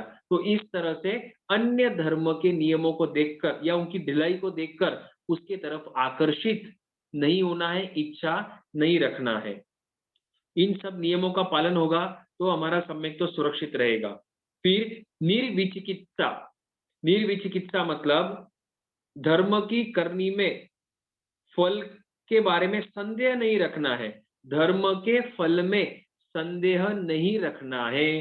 भगवान कहते हैं उवई सूत्र में, जैसे कर्म करेंगे वैसा फल मिलेगा। अच्छे कर्म है तो अच्छा फल मिलेगा, बुरे कर्म है तो बुरा फल मिलेगा। गज सुकुमाल मुनि को याद कर लो, पिछले भव में जब वे बच्चे थे और उनकी वो सौतीली या बड़ी माँ थी, वो जो बड़ी माँ ने कार्य किया, बेचारा बच्चा था, उसने क्या सोचा होगा, क्या कुछ नहीं, वहां पर वो काल कर गया। अब अंतिम भव में मोक्ष जाना है और 16 वर्ष की उम्र है, मोक्ष में जाना है, लेकिन कर्म तो बाकी है। तो सौमील ब्राह्मण आकर वे परिशह और उपसर परिशह देते हैं, तो किए हुए कर्म तो भोगने ही पड़ेंगे। चक्रवर्ती है, चक्रवर्ती मतलब 6 खंड का अधिपति, तो ऐसा अगर नाम कर्म गोत्र कर्म बांधा है तो वो अगले भव में चक्रवर्ती बनता है, कर्मों का फल मिलता है। तो कर्म के फल में संदेह नहीं रखना है, अशुभ के भी नहीं और शुभ के भी नहीं। अब आगे है अमूढ़ दृष्टि। अमूढ़, मूढ़ मतलब मूढ़ता, मूढ़ता मतलब मोहनीय कर्म के उदय से, और दर्शन मोहनीय कर्म के उदय से, मतलब जो जिनेश्वर भाषित धर्म है बहुत सारे नियमों के कारण, और भगवान तो कह रहे त्याग करो, तपस्या करो, इंद्रियों को कंट्रोल करो, इंद्रिय का निग्रह करो, इसके कारण मुझे ये धर्म में रुचि नहीं है, तो मुझे अन्य धर्म आकर्षित कर रहे हैं। तो या फिर कुतीर्थियों को रिद्धिशाली देखकर, उनके पास अनेक प्रकार की लब्धियां देखकर उनके तरफ आकर्षित नहीं होना है, वो है अमूढ़ दृष्टि। ठीक है। पांचवा है उपब्रुवना, मतलब गुणी जनों को देखकर उनके गुणों की प्रशंसा करना है, उनके अवगुण को प्रकट नहीं करना है, मेरे खुद के गुणों को प्रकट नहीं करना है, और मेरे अवगुणों को गुरु भगवंत के समीक्ष निंदा और गर्हा करना है, ये उपब्रुवना। आगे है स्थिरीकरण। कोई अगर व्यक्ति, धार्मिक व्यक्ति, चाहे वो श्रावक हो या साधु हो, धर्म से डिग रहा है तो उसको अनेक प्रकार से समझाकर धर्म में स्थिर करना, ये है स्थिरीकरण। और वात्सल्य, वात्सल्य, वात्सल्य मतलब साधर्मियों के प्रति वात्सल्य भावना रखना। अब वात्सल्य भावना मुख्य रूप से उसको धर्म में आगे कैसे बढ़ाना, ये प्रथम होना चाहिए। और दूसरा है कि भाई अगर वो आर्थिक दृष्टि से कमजोर है लेकिन धर्म करना चाहता है, तो इस तरह से अर्थ का सहयोग, मतलब पैसे का सहयोग कराकर उसके मन को शांत रखकर वो धर्म में आगे उसको बढ़ाया जा सकता है। वो है वात्सल्य, अनुकंपा। और प्रभावना, प्रभावना मतलब जैन धर्म की अनेक प्रकार से प्रभावना करना। प्रभावना का अर्थ प्रचार नहीं होता है। टीकाकारों ने भी प्रभावना का अर्थ किया है कि प्रभावना भावना, मैं अपनी आत्मा को सम्यक ज्ञान दर्शन चारित्र से भावित करूं, जिन वाणी से भावित करूं, वही प्रभावना कहलाती है। ठीक है। और प्रभावना फिर प्रवचन देकर, अलग अलग प्रकार के व्रत, नियम और तपस्या कर कर प्रभावना होती है। लेकिन मुख्य रूप है कि मैं अपनी आत्मा को धर्म में स्थिर करूं। तो इस प्रकार से ये 8 दर्शन के 8 आचार है जिनका पालन हमको करना चाहिए। फिर ये हो गया दर्शन का विभाग। फिर आगे बताते हैं चारित्र। बस और 4-5 गाथा बाकी है। चारित्र में बता रहे हैं कि चारित्र 5 प्रकार के कहे गए। 25 बोल के थोकड़े में भी हम बोलते हैं कि चारित्र 5। पहला है सामायिक चारित्र, छेदोपस्थापनीय चारित्र, परिहार विशुद्ध चारित्र, सूक्ष्म संप्राय चारित्र और यथाख्यात चारित्र। शॉर्ट में हम देखेंगे सामायिक चारित्र। आज की भाषा में अगर बात करें तो सामायिक चारित्र मतलब छोटी दीक्षा, छेदोपस्थापनीय चारित्र मतलब बड़ी दीक्षा, परिहार विशुद्ध चारित्र मतलब एक अलग प्रकार की वो तपस्या है। जैसे यहाँ पर कोई आयम्बी लोली करता है, कोई उपदान तप करता है, जैसे अलग अलग प्रकार के अनुष्ठान है, रत्नावली कंकावली तपस्या है, वैसे परिहार विशुद्ध एक अलग प्रकार का चारित्र है जिसमें 9 मुनि होते हैं, 18 महीने का वो एक साइकिल होती है, तो वो कहलाता है परिहार विशुद्ध चारित्र। सूक्ष्म संप्राय चारित्र मतलब 10वां गुणस्थान, जिसमें मात्र सूक्ष्म लोभ अभी बाकी है। और यथाख्यात चारित्र 2 प्रकार के हैं, छद्मस्त और केवली, या फिर उपशांत और क्षयिक। तो इस तरह से वर्णन किया हुआ है। ये 5 चारित्र है, शॉर्ट में आपको बताया हुआ है। और छेदोपस्थापनीय चारित्र मात्र पहले और 24वें तीर्थंकर के शासन में ही होता है। परिहार विशुद्ध चारित्र भी मात्र पहले और 24वें तीर्थंकर के शासन में ही होता है। ये जो सामयिक चारित्र है, सामयिक चारित्र के 2 प्रकार है, उसमें से एक प्रकार पहले और 24वें तीर्थंकर के शासन में होता है, और दूसरा प्रकार जो है यावत कथित सामयिक, यावत जीव की सामयिक, वो बीच के 22 तीर्थंकर और महाविदेह क्षेत्र में होती है। तो बीच के 22 और महाविदेह क्षेत्र में चारित्र कितने होंगे? 5 में से 3 चारित्र, सामयिक, सूक्ष्म संप्राय और यथाख्यात चारित्र। और पहले और 24वें तीर्थंकर के शासन में कितने चारित्र होंगे? 5 चारित्र हो सकते होते हैं। तो इस तरह से चारित्र का वर्णन हुआ। और तपस्या, तपस्या भगवान ने 12 प्रकार की बताई है। तपस्या से क्या होता है? जैसे पहले हमने देखा था, तपस्या से कर्मों की निर्जरा होती है। दशवैकालिक सूत्र में बताया है कि तपस्या करने से तपस्या कोई अगर तप करता है तो उसमें इस लोक की प्रशंसा की इच्छा नहीं करनी चाहिए, परलोक में मेरी प्रशंसा हो इसकी इच्छा नहीं करनी चाहिए, या कोई मेरी ये श्लाघा करे मतलब प्रशंसा करे उसकी इच्छा नहीं करनी चाहिए, या अन्य कोई भी 5 इंद्रियों के भोग मुझे प्राप्त हो इसकी इच्छा तपस्या के द्वारा नहीं करनी चाहिए। तो क्या करना चाहिए? एकांत रूप से निर्जरा के लिए तपस्या करनी चाहिए। चाहे आप एक नौकरसी करो, एक पोरसी करो, एक उपवास करो, मेरा लक्ष्य क्या होना चाहिए? अनंत अनंत कर्मों की निर्जरा का लक्ष्य होना चाहिए। तपस्या 12 प्रकार की बताई है, उसमें से 6 बाह्य है और 6 अभ्यंतर है। नाम आप जानते होंगे, 6 बाह्य और 6 अभ्यंतर। बाह्य इसलिए कहा जाता है कि प्राह्य कर वो शरीर के ऊपर असर करती है, और बाह्य तपस्या बाहर दिखाई देती है। अभ्यंतर तपस्या मुख्य रूप से आत्मा के ऊपर असर करती है, मुख्य रूप से, और वो जल्दी से प्रकट भी नहीं होती है, मतलब बाहर लोगों को समझ में आवे ऐसी नहीं होती है, इसलिए बाह्य और अभ्यंतर कहा गया है। बाकी बाह्य तप में भी अनंत निर्जरा होती है, और अभ्यंतर तप में भी उसी तरह से अनंत कर्मों की निर्जरा होती है। अब आगे 35वीं गाथा और 36वीं, 2 गाथाएं बाकी है। 35वीं गाथा में भगवान बता रहे हैं सारांश रूप में कि नाने न जानई भावे, ज्ञान से क्या करता है जीव, द्रव्यों को जानता है, मतलब जानकारी प्राप्त करता है। दंसनेन यह सद्द है, श्रद्धा से क्या, दर्शन से क्या करता है, श्रद्धा करता है। तो सम्यक दर्शन से वो इन तत्वों पर श्रद्धा करेगा। चरित्रेन निगिन्नहि, चारित्र से, जिसमें तपस्या भी रही, क्रम चारित्र से वो आश्रमों का निरोध करता है।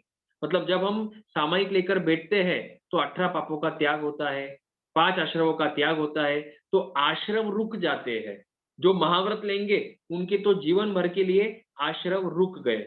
और तवेन परिसुज्जयी, तपस्या से क्या होता है, परि मतलब चारों तरफ से शुद्धि होती है, कर्मों की निर्जरा होती है। तो नाने न जाने ही भावे, दंसे न यह सद्द है, चरित्रे न निगिन्नई, तवे न परिसुज्जयी।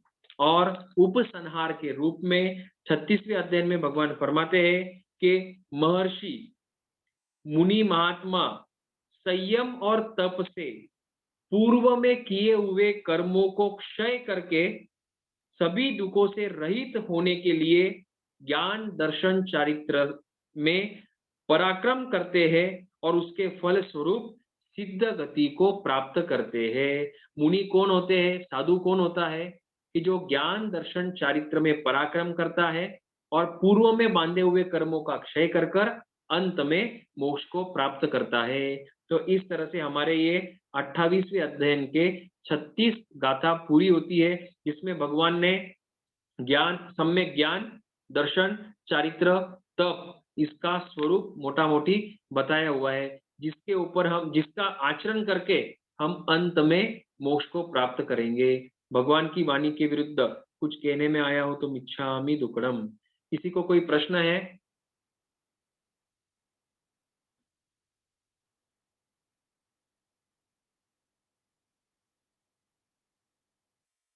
एक प्रश्न आया था कि उत्तराध्ययन सूत्र अंग बाह्य क्यों है।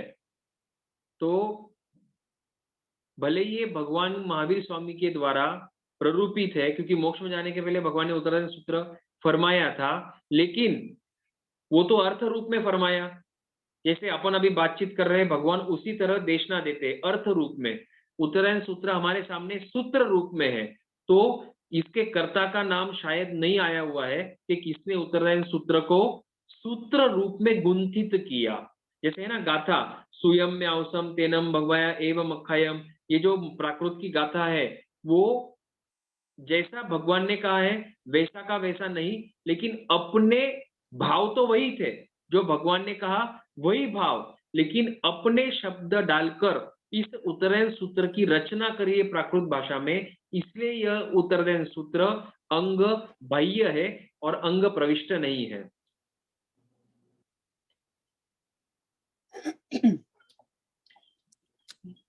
एक प्रश्न आदर्श भाई, हाँ। प्राय यह बात सामने आती है कि अभी पंचम आरा चल रहा है, तो समय को देखते हुए कुछ परिवर्तन होना चाहिए धर्म करने के तरीकों में। तो ये ऐसा कहना कहाँ तक उचित है? जैसा भी आपने बताया, भगवान की आज्ञा है, हमें शंका करनी नहीं है और जैसा है वैसा ही करना चाहिए। बराबर है। अब ये जो प्रश्न आज हमको उठा है, क्या भगवान को पता नहीं था कि पंचमारा आने वाला है? पंचमारा में 2022 करके ईयर आएगा, इसमें इस तरह से मोबाइल लैपटॉप, इस तरह से वातावरण रहेगा। भगवान को तो पूरा पता था, और उसी को ध्यान में रखकर, पंचम आरा को ध्यान में रखकर ही भगवान ने प्रतिपादन किया है। अब हमको खुद होकर उसमें चेंजेस करने की कोई आवश्यकता नहीं है। और पीछे जो हमने इसी उत्तरायण सूत्र का 26वां अध्ययन समाचारी नाम का अध्ययन देखा था, वो समाचारी अर्थात करने योग्य नियम विधि जो साधु संतों की होती है। समाचारी वे नियम होते हैं जो पूर्व आचार्यों के द्वारा पालन किए हुए हैं, और वे नियम होते हैं जो आगमों से विरुद्ध नहीं जाते हैं, जो आगमों से सम्मत होते हैं। तो आगम से विरुद्ध जाकर कोई भी समाचारी नहीं बनती है। और अगर समाचारी ऐसी बन जावे तो फिर वे समाचारी वाले साधु नहीं कहलाएंगे, ऐसा आगम में बताया हुआ है। आप वो 26वां अध्ययन भी देख लेना। तो समाचारी वही होती है जो आगम सम्मत है। अच्छा, इस पंचम आर्य में क्या नहीं कर पा रहे? विहार तो कर ही रहे हैं साधु, गोचरी तो ला ही रहे हैं। अब गोचरी में गवेषणा उनको ज्यादा करना पड़ रहा है, क्योंकि देवकी रानी जैसे यहाँ पर बहुत कम बचे हैं कि साधु के गोचरी की गवेषणा का ऐसा ध्यान रखे कि उनके नियम भंग ना हो। हमारे घर पे आए तो कभी हम झूठ भी बोलते थे कि भगवान गुरु भगवान आपके लिए नहीं बनाया है, इस तरह का झूठ हम बोलते, तो साधु को और गवेषणा करनी पड़ती है। तो इसमें उनको अधिक मेहनत लगती है। हमको लगता है कि हमने उनके पात्रे में आहार डाल दिया तो उनको शांति होगी, लेकिन अगर नियमों का भंग हो गया तो फिर उनके चारित्र में शांति नहीं होती है। तो हमारे कारण से उनको अधिक गवेषणा करनी पड़ रही है और वो कर भी रहे। तो विहार चालू है, गवेषणा चालू है, रात्रि को वो खाते नहीं है, स्त्री जो विजातीय तत्व है उसका भी वो पालन कर रहे हैं और आगम पढ़ रहे हैं, और बहुत सारे साधु है जो आत्मार्थी है। तो इस तरह से पंचम आर्य में भी हमको ऐसे संत तपस्या कर रहे हैं, विगयों का त्याग किया हुआ है, आयम्बिल और निवि तपस्या कर रहे हैं। तो आज भी हमको ये दिख रहा है। अब क्या होता है कि हमको वो नियम पालन करने में कठिनाई जाती है, इसलिए श्रावक वर्ग कहता है कि थोड़ा बदलना चाहिए, क्योंकि आगम में है क्या? आगम में हर जगह पर 5 इंद्रियों का निग्रह करने के लिए बताया है, कंट्रोल करने के लिए, मन वचन काया को गुप्त करने के लिए बताया है, तपस्या और त्याग में आगे बढ़ने के लिए बताया है, और वो करना अत्यंत कठिन है। क्यों? क्योंकि उदाहरण सूत्र में पहले भी बताया था, शायद 10वां अध्ययन के काम भोग मुच्छिया, काम भोग में मेरा जीव आसक्त है, मूर्छित है, इसलिए मुझे धर्म अच्छा नहीं लगता है। और सबसे मेन बात, आज्ञा रुचि, भगवान की आज्ञा है, मुझे पालन करना है। भगवान को केवल ज्ञान में सब कुछ, अभी भी महावीर स्वामी का की आत्मा मोक्ष में है, सिद्धशिला के ऊपर है, वे सब केवल ज्ञान केवल दर्शन से देख रहे, जान रहे हैं, और जब उन्होंने प्रतिपादन किया तब भी जान रहे थे। तो उनके ज्ञान में कुछ भी खोट या अधूरापन नहीं रह सकता है। आज तो क्या, पंचम आरा का जब 21,000 वर्ष बीतेंगे और आखिरी दिन रहेगा, तब ज्ञानी के ज्ञान में वे 6ठे और 7वें गुणस्थान वाले साधु और साध्वी आखिरी दिन भी रहने वाले हैं। तो ये तो सिर्फ पंचम आरा है, अभी सिर्फ 2,500 लगभग वर्ष बीते हैं। तो मुझे नहीं लगता कि कोई नियमों में हमको बदलाव करने चाहिए। और जो जो बदलाव आएंगे, बदलाव किसको कहते हैं? समाचारी में भी बदलाव होते हैं, लेकिन वे बदलाव 5 महाव्रतों को सुरक्षित करने के लिए किए जाते हैं, उसको बदलाव कहते हैं। ढीले करने के लिए नहीं किए जाते कि भाई साधु है चलो ये नियम में ढिलाई, उस नियम में ढिलाई। इनफैक्ट उन नियमों को और टाइट किया जाता है इस तरह से कि उनके 5 महाव्रत सुरक्षित रहे। और हमारा भी श्रावक श्राविकाओं का भी कर्तव्य है, क्योंकि आगम में श्रावक श्राविकाओं को साधु साध्वियों का अम्मा पिया कहा गया है। अम्मा पिया मतलब माता पिता जो साधु साध्वी के नियमों का ध्यान रखे, तो वो हमारा भी कर्तव्य बनता है।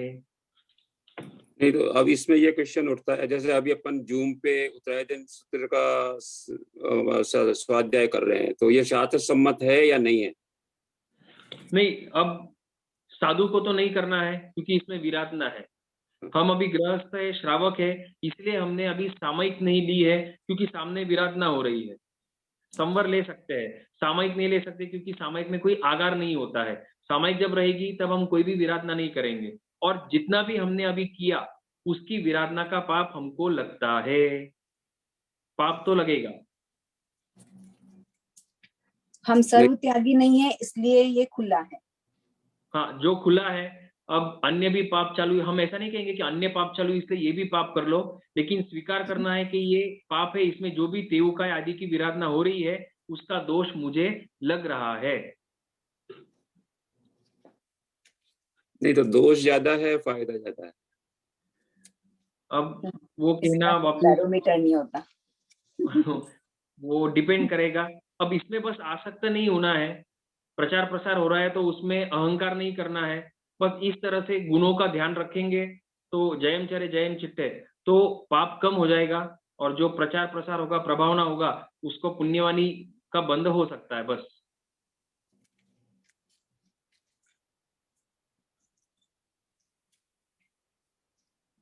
चाहे साधु हो श्रावक हो, आज के टाइम में जो रूल्स दिए गए हैं वो सर्वमान्य हैं, यूनिवर्सल है, भगवान की आज्ञा है।